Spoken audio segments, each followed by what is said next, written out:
I'm begging you, politely begging you, to start charging more for your photography, even if no one is paying your current prices. I know that sounds completely backwards, but I wrote a book called Worth Every Penny that hit the New York Times bestseller list because so many photographers were trying to figure out how to make money without discounting. Here's what I discovered after working with 30,000 photographers. The reason you're not booking clients has nothing to do with your prices being too high. By the way, I'm Sarah Petty, founder of the Photography Business Institute, where I teach portrait photographers how to run profitable print-based portrait businesses without sacrificing time with their families. Today, I'm going to show you why underpricing keeps you stuck, what's actually broken when no one's booking, and why raising your prices can increase trust with the right clients. Here's why pricing is such an emotional topic for photographers. I get it. It's fairly inexpensive to buy a high-quality camera these days, and there is so much competition. We're competing with everyone, right?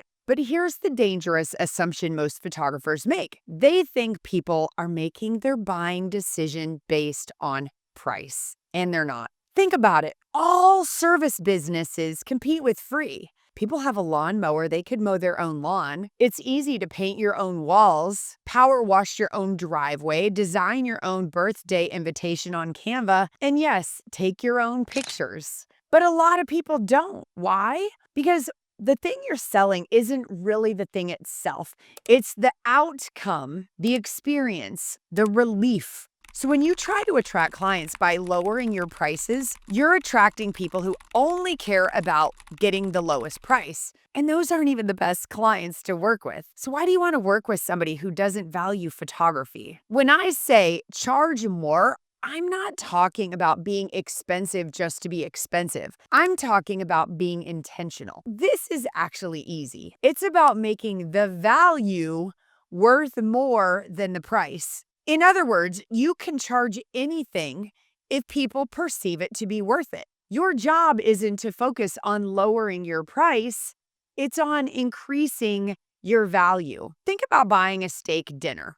Steak, potato, lettuce, maybe a bottle of wine to share. So at the grocery store, that might cost you $50. At a chain restaurant, $95 to $100, maybe $10, $120. At a high-end restaurant, you're talking $250, $350, $450 and up. Think about how those places create more value. The brand, the experience, the service. And people can cook at home. They can go get the ingredients and do it themselves. But they know that that's totally different from a Happy Meal that comes in a box or a bunch of ingredients that they have to figure out how to cook. Now, you might be wondering about pricing structures. So, should I do packages or a la carte?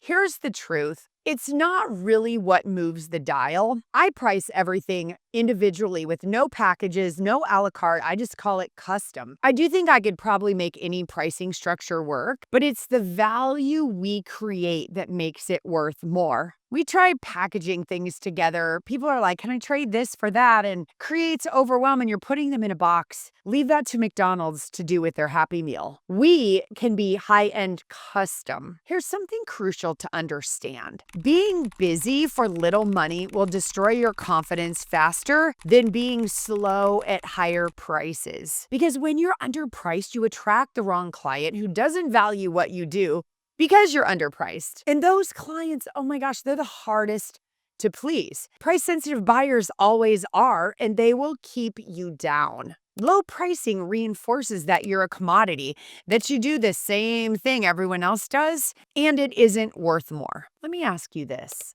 Does a high-end steakhouse care what people who don't value what they offer think about their prices? Do they listen to people who would never eat there?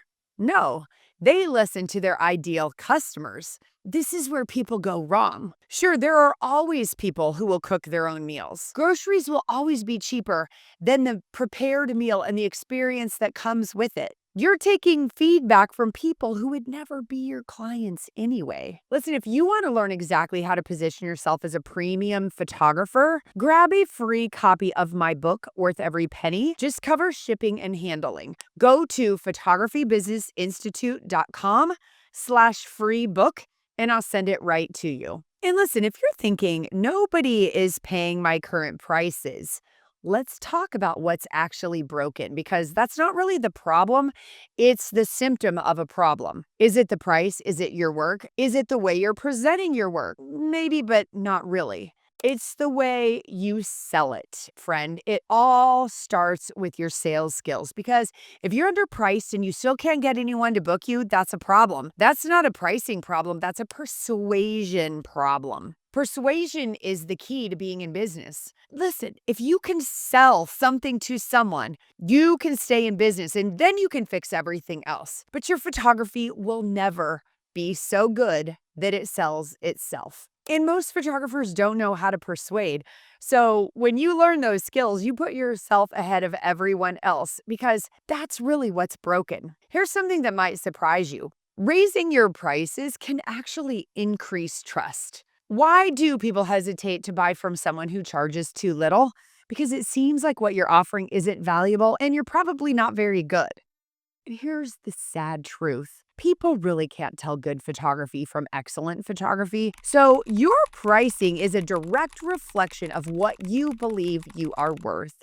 And it's a signal you're sending out there before anyone even sees your work. Now, it's not really the pricing itself that changes how you show up. It's your ability to talk about your prices and your confidence to have that conversation. That is the game changer that changes everything. So, what are your clients really paying for besides your skill? They're paying for someone to hold their hand from start to finish. They don't know how to get their artwork printed. It's truly more about the process than the actual images. I know that kills some of you to hear, but people will always pay for someone to help them get something done in a way where they know it will be a good decision. Most people don't print their photos because they're afraid of making a mistake. Putting it in the wrong frame, getting the wrong size, not knowing where to hang it. I know what you're afraid of. You're afraid of losing leads, of looking delusional, being judged. Maybe you have some internal insecurities that you aren't good enough. I know I did. You don't feel worthy.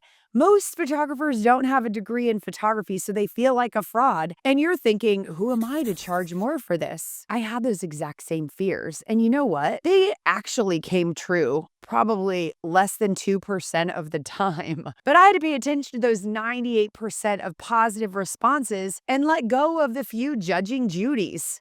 I'm not for them, and that's okay. Here's the reality. Anyone who puts themselves out there and does hard things is going to be judged. But you know what? You will also be judged for settling for a boring life. So why not go for your dreams? And what's the worst case scenario if no one books you at higher prices? Your workload slows down and you have the time to go learn the skills you need to go get those clients. Let me just also address the elephant in the room.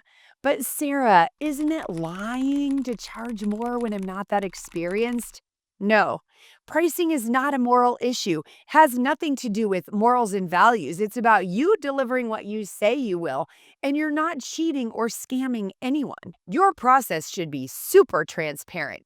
Share your prices up front. Scamming is when you withhold information, where you trick people or you pull a bait and switch. That's not what we're talking about. So what happens if you ignore this advice? Where will you be in 2 to 3 years? In the same place, feeling discouraged, digging out of a hole. The pattern I see in photographers who never raise their prices, they keep going until they run out of gas or just break. Here's what saying I'm affordable actually costs you long term. First off, you're trading your most valuable asset, your time, for a very low amount of renewable resources, money. Think about that. You can never get your time back, but you can always make more money. Friend, if you want help making this shift in your business, book a call with my team. We'll take a look at where you are and where you want to go and see if we can help you. The link is in the description below.